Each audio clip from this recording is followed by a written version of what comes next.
নমস্কার সবাইকে, আমার ইউটিউব চ্যানেলে আপনাদেরকে স্বাগত জানাই।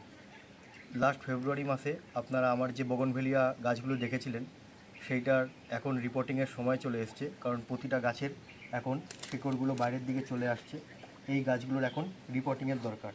তো আমি এই রিপোর্টিংয়ের জন্য এখন একটি মিডিয়া বানাবো। মিডিয়াটি 1:2:1 রেশিওতে বানাবো। এই রেশিওটি আমি 1:2:1 রেশিওতে বানাবো, আগেই বলেছি। তো আমি এখানে নিয়ে নেব 1 ভাগ বাগানের ফ্রেশ মাটি,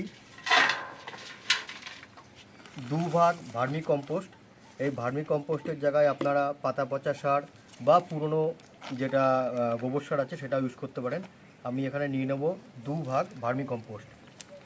এবার 3 নম্বর রেশিও যেটা যাবে সেটা হচ্ছে আমি নেব 1 ভাগ কনস্ট্রাকশন বালি। এই বালির ব্যাপারটা হচ্ছে, যদি মাটি এঁটেল মাটি হয় তবে এই বালির পরিমাণটা দেবেন। যদি বেলে দোআঁশ মাটি হয় তাহলে খুব একটা দেওয়ার দরকার নেই। আমার এখানে বেলে দোআঁশ মাটি আমি ব্যবহার করছি, সেই জন্য বালির পরিমাণটা আমি এই কৌটোর হাফ কৌটো নিয়েছি, আর তার পরিবর্তে বাকি হাফ কৌটো আমি নিয়ে নেব ভার্মি কম্পোস্ট। এর পরবর্তী যেটা আছে উপকরণ হচ্ছে আমরা নিয়ে নেব, এটা হচ্ছে বোন ডাস্ট। বোন ডাস্ট মোটামুটি একটা পটের জন্য আমি 1 মুঠো মতো নিয়ে নেব। এরপরে আমি নেব হচ্ছে নিম খোল। নিম খোল মোটামুটি 1 চা চামচ নেব।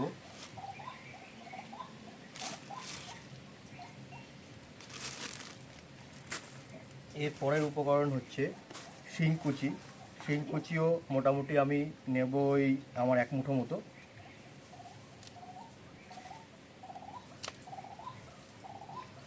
এর পরবর্তী ইনগ্রেডিয়েন্ট আমি নেব ট্রাইকোডার্মা ভিরিডি। মোটামুটি এটা আমি 1 চা চামচের 1 চামচ মতো নিয়ে নেব, অল্প পরিমাণে। এবং এর পরে নেব আমি যেটা, সেটা হচ্ছে ফিউডোমোনাস ফ্লোরোসেন্স। এটাও আমি মোটামুটি 1 চা চামচের মতো নিয়ে নেব।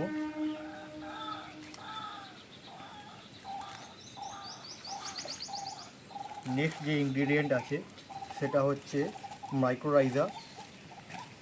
এটাও মোটামুটি আমি 1 চা চামচের মতো নিয়ে নেব, অল্প করে। মাইক্রোরাইজাটা পরেও দেওয়া যায়, তো আমি মাটি মেশানোর সঙ্গে দিয়ে দিচ্ছি। এর নেক্সট কাজ হবে এই সব কটাকে একসঙ্গে ভালো করে মিশাতে হবে।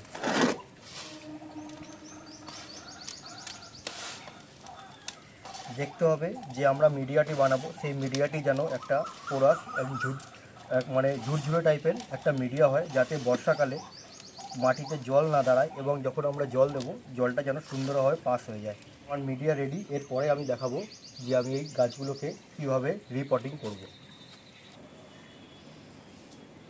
এবার এই গাছটিকে আমি রিপোর্টিং করব। এই গাছটি মোটামুটি 1-1.5 বছর হয়ে গেছে এই টবটিতে আছে। তো এই গাছের শেকড়গুলো সব বাইরের দিকে চলে আসছে, তো এই গাছটার ইমিডিয়েটলি রিপোর্টিংয়ের দরকার আছে। তো আমি এটাকে মেরে খুলে দেবো। খুলেই দেখতে পাবেন এই রুটগুলো কতটা বাইরে চলে এসছে। এই রুটগুলোকে আমাদেরকে কেটে দিতে হবে।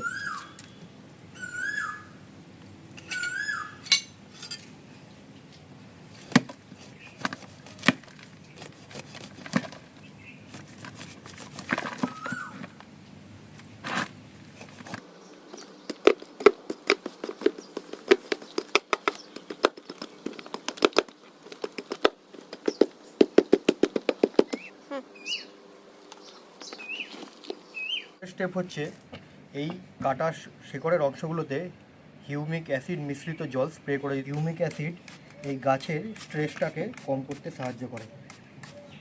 এরপর আমি কিছু খোলামকুচি নিয়ে নেব, ভাঙা টবের অংশ।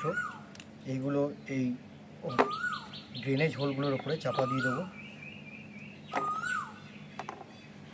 আর কিছু কনস্ট্রাকশনের ছোটো পাথর নিয়ে নেব, এই ড্রেনেজ হোলগুলোর উপরে দিয়ে দেবো।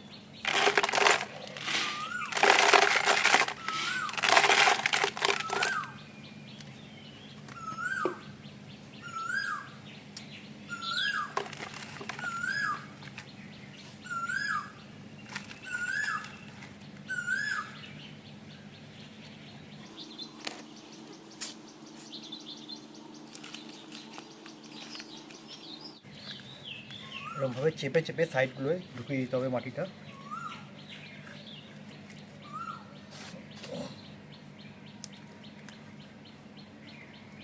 এবং মাটি ভরার সময় একটা জিনিস খেয়াল রাখতে হবে, যাতে এই উপরের বিট থেকে মাটির টপ লেভেলটা মিনিমাম 1 ইঞ্চি 1.5 ইঞ্চি একটা গ্যাপ থাকে, এটা যেন নিচু থাকে এর থেকে। এরপরে এই হিউমিক অ্যাসিড মিশ্রিত জল এই গাছটার গোড়ায় ঢেলে দিতে হবে টবের সাইডে সাইডে। নেক্সট স্টেপ হবে এই গাছটিকে প্রুনিং করে একটা সুন্দর শেপ দেওয়া, যাতে গাছটা একটু ঝোপালো টাইপের হয়। এইগুলো পুরনো গাছের যে ফুল হয়েছিল সেই ডালগুলো এখনও রয়ে গেছে, এই ডালগুলোকে এখনও রাখার দরকার নেই, এগুলো কেটে দেবো।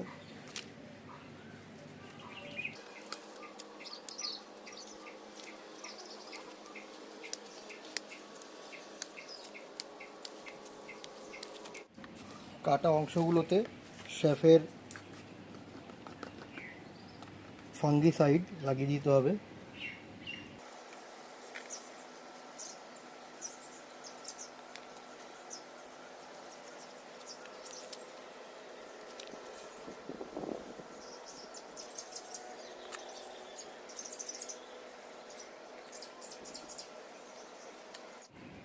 এবং গাছগুলোকে রাখতে হবে এমন এক জায়গায় 1 সপ্তাহ মতো, যাতে সেখানে ডাইরেক্ট সূর্যের আলোটা একটু কম পড়ে, ছাওয়াযুক্ত জায়গায় রাখতে হবে।